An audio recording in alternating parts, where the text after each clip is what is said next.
Peace, love, and light. Peace, love, and light. To all the real ones out there. And by real ones, talking about all you truth seekers and free thinkers. Welcome to my newly created channel, King Ali the Black Sheep. This channel, was created solely for the intent of learning, um, teaching, sharing, gaining information with anybody who wants to come on my platform and do so, and sprinkle in with a little bit of gematria, and also I'll be pushing my music through this channel. So if y'all like good music, I'm talking about some good shit, none of that BS mumble rap. It's good music, man. Feel free to hit the like and subscribe and all that, but I'm going to try to make this video as brief as possible. Today, I basically just wanted to talk about, I'm going to be reading from this book here. It's called The Book Your Church Doesn't Want You to Read. I'll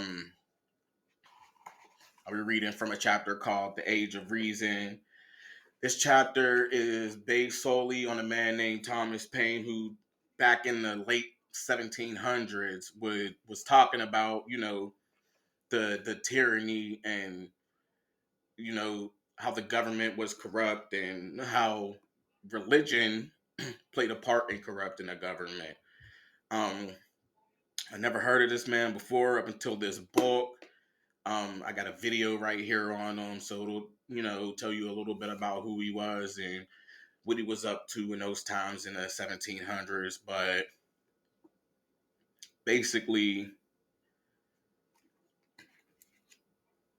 he goes deep into how, like I just said, religion, how it corrupted the government, and how everything as far as all that religious stuff is basically BS. I mean, if you haven't picked up on that in 2023, all I could do is pray that you're awakened, man. It's a lot of shit going on these days, and I think it's vital that we all learn as much as we can, and we all do our due diligence. Each one teach one, and like I said, it's time to wake up. We're coming towards some dark times, and you know how it is out here anyway. But like I said, Thomas Paine. I'm gonna play this quick video on him so that y'all could get an understanding of who he was and what he was about. Then I'll be reading from this book. As I said, the book your church doesn't want you to read. Deep, seriously vital information in this book, man. And then I'm gonna leave y'all with a little song or whatever, from Stephen Marley, Mind Control. So let's get into this breakdown, man. Said first I'm gonna play this video. Englishman, writer, viral colonial sensation. Thomas Paine was the ultimate influencer of 1776 when his pen. I've already watched the video, so um, you know, if you'd like to, just pay attention, and you know what I mean. We'll get into the breakdown. Pamphlet Common Sense hit the cobblestone streets of colonial America. Born Yes, I smoke weed and I smoke cigarettes. So, this is my channel, my platform, and you know, hey, got my bowl pack, got my cigarettes rolled, too broke to afford a pack of Newports or whatnot right now, so that's neither here nor there. Let's go. Born in England on January 29, 1737, Thomas Paine spent his early years longing for a career on the high seas. While he did serve 1 year aboard a ship, his destiny lay elsewhere. After arriving in the American colonies in 1774, he worked as the editor for the Pennsylvania Magazine and saw firsthand the rising tension between Great Britain and the colonies. Having written Mind you, I live in Pennsylvania, Pittsburgh, Pennsylvania to be exact. Not ever have I once heard this man's name or seen this man's name in any history book throughout school.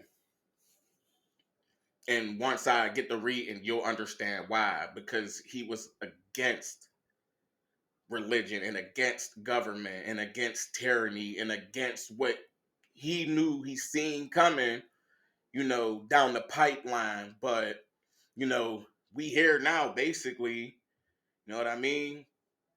So he foreseen this, the world we're living in today. So, Having written a few political pamphlets in the past, Thomas Paine couldn't sit idly by after the battles of Lexington and Concord on April 19, 1775.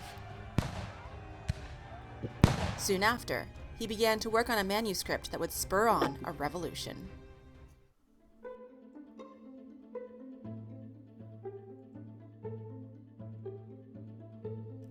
On January 10, 1776, Thomas Paine published a 47-page pamphlet named hold on. I gotta go back because if they said January 10th, that's actually my birthday. So, 1776. Thomas Paine published a 47-page pamphlet named back a little further. On January 10, 1776, Wow. Thomas Paine published a 47-page pamphlet named Common Sense. In it, he offered nothing more than simple facts, Hey, that's deep. That's my birthday, man. Like, that really got me fucked up right now. plain arguments, and common sense as to why the American colonies should break free from Great Britain. He compelled the reader to imagine a small group of people who had settled in the middle of nowhere, completely isolated from anyone else in the world. They would be free to create their own society, he argued, and would begin to work together to provide for the basic needs of the community. They would need to create a government to keep order, of course. He said they might initially form a direct democracy in which the whole colony may assemble to deliberate on public matters. As the population grew, however, the people might need to elect representatives to make decisions on their behalf. He pushed his readers to think beyond the idea of a monarchy and said that these elections would enable strength of government and the happiness of the governed. As his audience pored over the pages of Common Sense, they learned of Paine's distaste of tyrannical kings, which he believed most kings had been throughout history, and began to question alongside him why kings deserve power, government, and the happiness of the governed.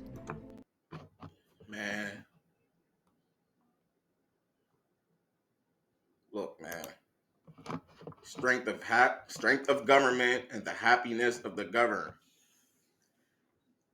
Now, at this very moment, the person's name eludes me, but not too long ago, I'll get back to y'all on that name, man. I'm gonna try to remember that.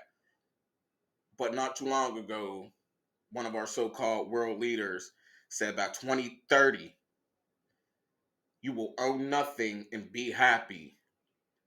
So when I see this, strength of government and the happiness of the governed, it goes to show you how deep this shit goes, how deep the rabbit hole goes, and how long ago they had this world and this system planned for us. Government and the happiness of the governed. As his audience pored over the pages of Common Sense, they learned of Paine's distaste of tyrannical kings, which he believed most kings had been throughout history, and began to question alongside him why kings deserve power if they were not chosen by the people. By the time readers Fucking unruly rulers. reached the section called Thoughts on the Present State of American Affairs, he had prepped them perfectly for the idea of throwing off the King of England in favor of a democracy in America. He acknowledged that many of his readers were probably still hoping for the best, are apt to call out, "Come, come, we shall be friends again for all this." He argued that they needed to open their eyes to the tensions and events that had occurred in the colonies over the past several years, and understand that the time for peace was over. In his own words, everything that is right or natural pleads for separation. The blood of the slain, the weeping voice of nature cries, "'Tis time to part." In just the first 3 months of Y'all interpret that. I mean, I ain't gonna sit here and give out all my thoughts or on everything that's said or whatever I want to comment on, but Just interpret that, man. Use your mind, get them gears going in your brain, and just think of what the meaning is behind what was being said here. Of publication, about 120,000 copies of Common Sense were sold. By the end of the Revolutionary War, that number had jumped to over 500,000 copies. The pamphlet was instrumental in persuading people to join the patriot cause for American independence and catapulted Thomas Paine to legendary status in today's history books. In the years following the I've never seen that man in a single history book. And I live in Pennsylvania, where he landed from Britain.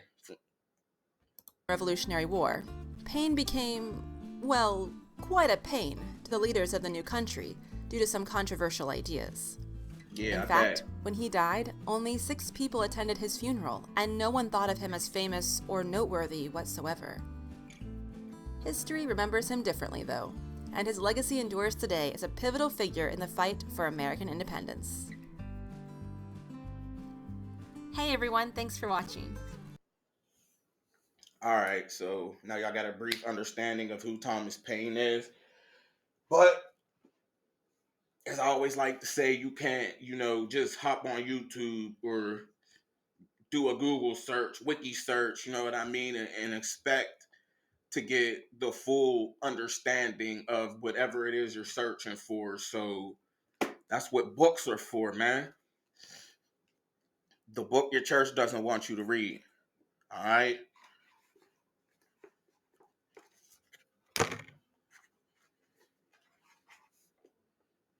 This is Thomas Paine here. You know what I mean? And we gonna get into this, man. So, all right. Quote from Thomas Paine: "Of all the tyrannies that affect mankind, tyranny in religion is the worst." I agree. Every other species of tyranny is limited to the world we live in, but this attempts to strive beyond the grave and seeks to pursue us into eternity. Okay? The age of reason. It has been my intention for several years past to publish my thoughts upon religion. I am well aware of the difficulties that attend the subject, and from that consideration have reserved it to a more advanced period of life. I intended it to be the last offering I should make to my fellow citizens of all nations, and that at a time when the purity of the motive that induced me to it could not admit of a question, even by those who might disapprove the work. The circumstances that has now taken place in France of the total abolition of the whole national order of priesthood and of everything appertaining to compulsive systems of religion and compulsive articles of faith has not only precipitated my intention, but rendered a work of this kind exceedingly necessary, lest, in the general wreck of superstition, the false systems of government, and the false theology, we lose sight of morality, of humanity, and of the theology that is true. As several of my colleagues and other of my fellow citizens of France have given me the example of making their voluntary individual profession of faith, I also will make mine. And I do this with all that sincerity and frankness which the mind of man communicates with itself. I believe in one God and no more, and I hope for happiness beyond this life. I believe in the equality of man, and I believe that religious duties consist of doing justice, loving mercy, and endeavoring to make our fellow creatures happy. But lest this should be supposed that I believe many other things in addition to these, I shall, in the progress of my work, declare the things I do not believe and my reasons for not believing them. I do not believe in the creed professed by the Jewish church, by the Roman church, by the Greek church, by the Turkish church, by the Protestant church, nor any church that I know of. My own mind is my church. My own mind is my church. All national institutions of churches, whether Jewish, Christian, or Turkish appear to me no other than human inventions set up to terrify and enslave mankind and monopolize power and profit. Listen, I do not mean to condemn those who believe otherwise. They have the same right to their belief as I have to mine. But it is necessary to the happiness of man that he be mentally faithful to himself. That he be mentally faithful to himself. Infidelity does not consist in believing or in disbelieving. It consists in professing to believe what he does not believe. It is impossible to calculate the moral mischief, if I may so express it, that mental lying has produced in society. When a man has so far corrupted and prostituted the chastity of his mind as to subscribe his professional belief to things he does not believe, he has prepared himself for the commission of every other crime. He takes up the trade of a priest for the sake of gain. And in order to qualify himself for the trade, he begins with a perjury. Can we conceive anything more destructive to morality than this? Soon after I had published the pamphlet Common Sense, as was mentioned in the video prior to me starting to read, in America, I saw the exceeding probability that a revolution in the system of government would be followed by a revolution in the system of religion. The adulterous connection of church and state, wherever it has taken place, whether Jewish, Christian, or Turkish, has so effectually prohibited by pains and penalties every discussion upon established creeds and upon first principles of religion, that until the system of government should be changed, those subjects could not be brought fairly and openly before the world, but that whenever this should be done, a revolution in a system of religion would follow. Human inventions and priestcraft would be detected, and man would return to the pure, unmixed, and unadulterated belief of one God and no more. Every national church or religion has established itself by pretending some special mission from God, communicated to certain individuals. The Jews have their Moses, the Christians their Jesus Christ, the apostles and saints, and the Turks their Muhammad, as if the way of God was not open to every man alike. Each of those churches show certain books which they call revelation or the word of God. The Jews say that their word of God was given by God to Moses face to face. The Christians say that their word of God came by divine inspiration. And the Turks say that their word of God, the Quran, was brought by an angel from heaven. Each part of these churches accuses the other of unbelief. And for my own part, I disbelieve them all. Pardon me, I got a little cold I caught from my son. You know, he sick over the weekend. And I'm starting to catch a little bit of that. But proceeding, as it is necessary to affix right ideas to words, I will, before I proceed further into subject, offer some observations on the word revelation. Revelation, when applied to religion, means something communicated immediately from God to man.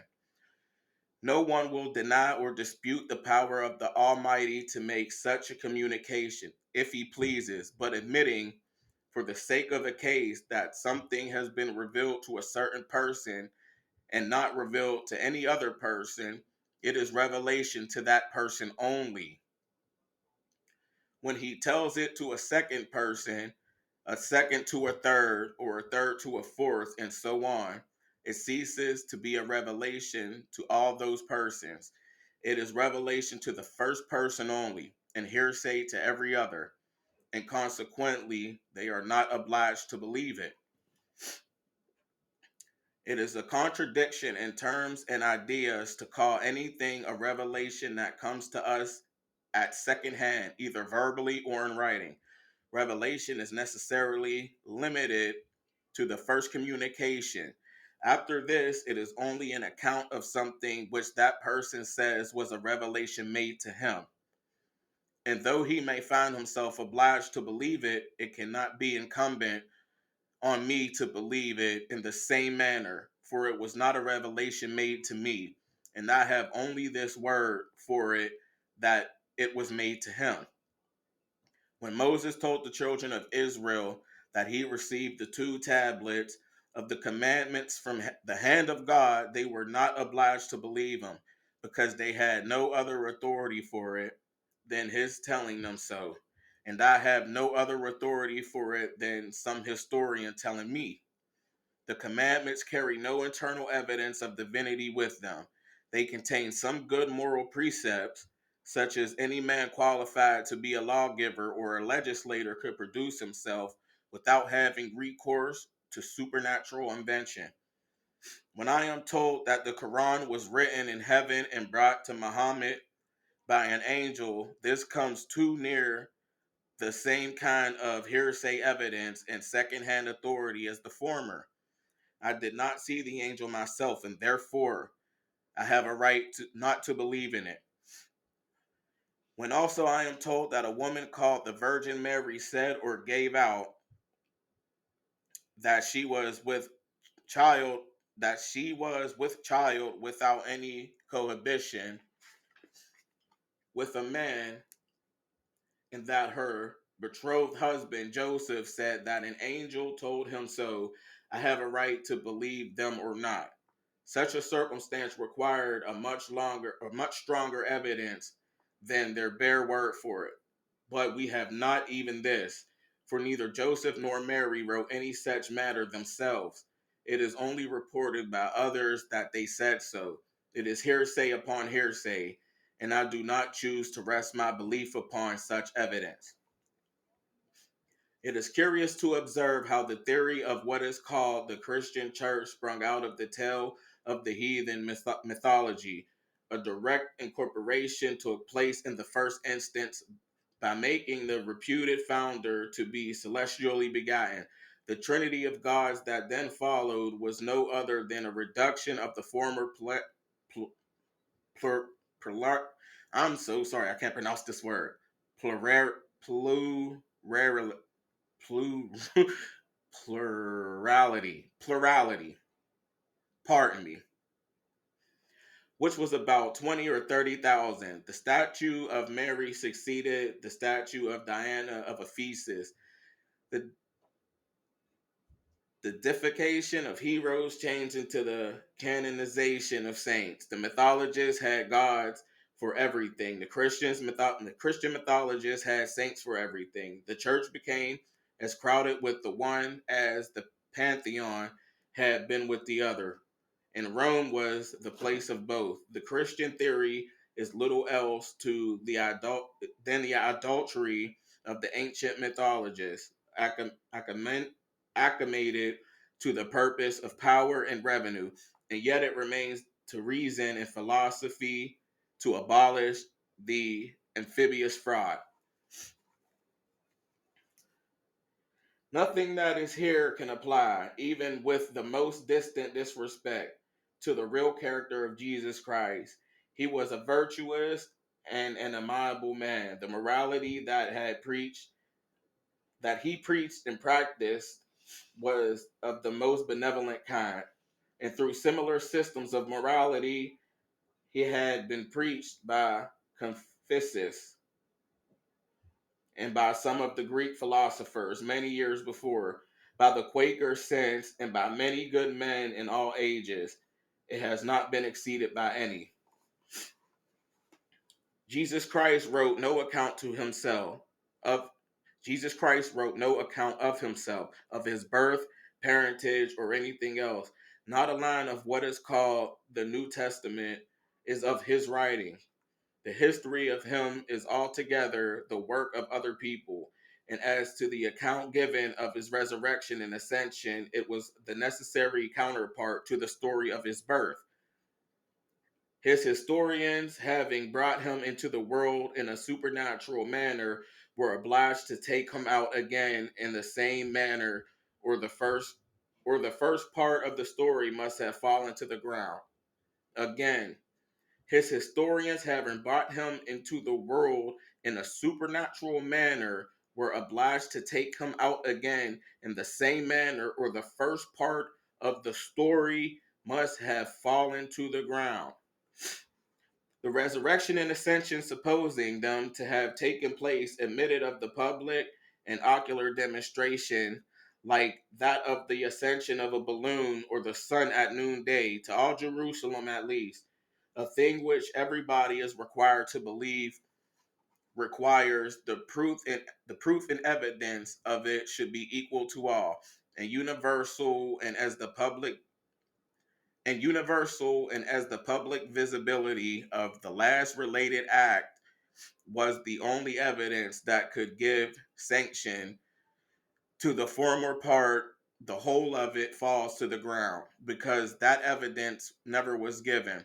Instead of this, a small number of persons, not more than 8 or 9, are introduced as proxies for the whole world to say they saw it, and all the rest of the world are called upon to believe it.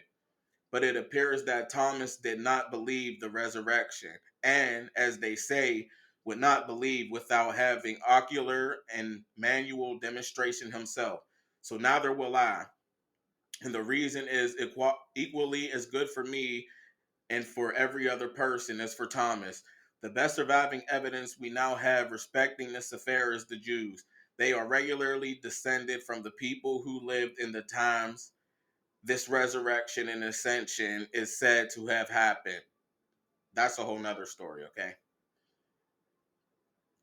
And they say it is not true. It has long appeared to me a strange inconsistency to cite the Jews as a proof of the truth of the story. It is just the same as if a man were to say, I will prove the truth of what I have told you by producing the people who say it is false.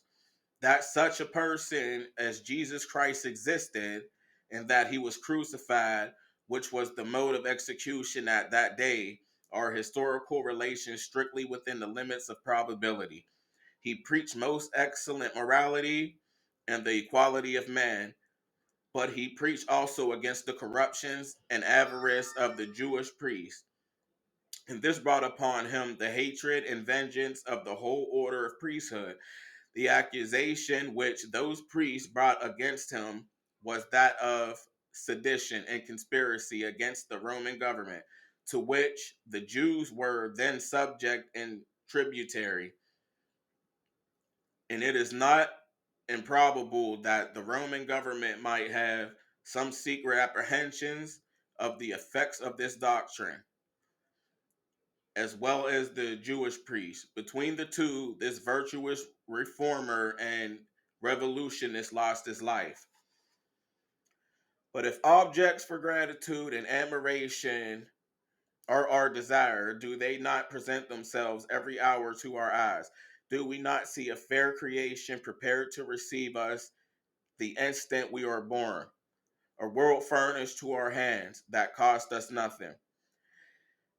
Is it we that light up the sun, that pour down the rain, and fill the earth with abundance? Whether we sleep or wake, the vast machinery of the universe still goes on. I know that this bold investigation will alarm many, but it would be paying too great a compliment to their credulity to forbear it upon that account. The times and the subject demand it to be done. The suspicion that the theory of what is called the Christian church is fabulous is becoming very extensive in all countries, and it will be a consolation to men staggering under the suspicion and doubting what to believe and what to disbelieve, to see the object freely investigated.